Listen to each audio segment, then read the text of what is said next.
ഇന്ന് നമുക്ക് കരിമീൻ പൊള്ളിച്ചത് ഉണ്ടാക്കിയാലോ. വീട്ടിലെ ഫ്രിഡ്ജ് തുറന്ന് നോക്കിയപ്പം അതിൽ 2 കുഞ്ഞു കരിമീൻ ഇരിക്കുന്നുണ്ടായിരുന്നു. എന്നാൽ പിന്നെ അതൊന്ന് വറക്കാം. മല്ലിപ്പൊടി, മഞ്ഞൾപ്പൊടി, മുളക് പൊടി, കുരുമുളക്, ഉപ്പ്, പിന്നെ ഇഞ്ചി വെളുത്തുള്ളി പേസ്റ്റ്, വെളിച്ചെണ്ണ, പറ്റുകയാണെങ്കിൽ കുറച്ച് ചെറുനാരങ്ങ നീര്, ഇതൊക്കെ മീനിൽ തേച്ച് പിടിപ്പിച്ചിട്ട് അടുപ്പത്ത് വെച്ച് വറക്കുക. ആ സമയം നമുക്ക് സബോളയും തക്കാളിയും ഒന്ന് അരിഞ്ഞു വയ്ക്കാം. മീനൊക്കെ വറുത്ത് സെറ്റാകുമ്പോൾ അതൊരു പാത്രത്തിലേക്ക് മാറ്റി വയ്ക്കാം.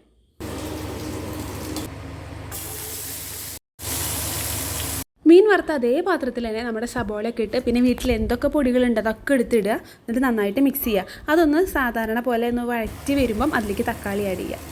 എനിക്ക് ഇത് തേങ്ങാപ്പാലൊക്കെ ഒഴിച്ച് ഭയങ്കര സംഭവമാക്കണം എന്നാണ് ആഗ്രഹം. ആകെ ഒരു 1/2 ടീസ്പൂൺ തേങ്ങയാണുള്ളത്. അതുകൊണ്ട് ഞാൻ എത്ര തേങ്ങാപ്പാൽ ഉണ്ടാക്കാൻ പറ്റൂ അത്ര ഞാൻ ഉണ്ടാക്കിയിട്ട് എടുത്തിട്ടുണ്ട്. എന്നിട്ട് അതൊന്ന് വറ്റാൻ വെക്കുക. അതിനുശേഷം ഒരു വാഴയില നമ്മൾ വാട്ടിയെടുക്കുന്നുണ്ട്. എനിക്ക് ആ ഒരു എസ്തറ്റിക് ഫീൽ കിട്ടാൻ വേണ്ടിയിട്ടാണ്. എന്നിട്ട് അതിനുശേഷം ആ മസാല ഇട്ട് മീനിട്ട് വീണ്ടും അതിൻ്റെ മേലേക്ക് ആ മസാല ആഡ് ചെയ്ത് പൊതിഞ്ഞ് വെച്ചിട്ട് ഒന്ന് ജസ്റ്റ് ചൂടാക്കി എടുക്കുക ചട്ടിയിൽ. പിന്നെ സാധനം സെറ്റ്. ഇത്രയൊക്കെ ചെയ്ത് കഴിഞ്ഞപ്പോഴാണ് അമ്മ അടുക്കളയ്ക്ക് വന്നിട്ട് എൻ്റെ അടുത്ത് ചോദിച്ചത്, അല്ല മോളെ ചോറ് വല്ലതും ഉണ്ടോയെന്ന്. അപ്പോഴാണ് ഞാൻ നോക്കിയത് ചോറിൻ്റെ കലത്തിൽ ആകെ ഒരു 1/2 ടീസ്പൂൺ ചോറുള്ളൂ. പിന്നെ ഞാൻ ഇത്രയും നേരം പണിയെടുത്ത് ഞാനപ്പോൾ ആരായി.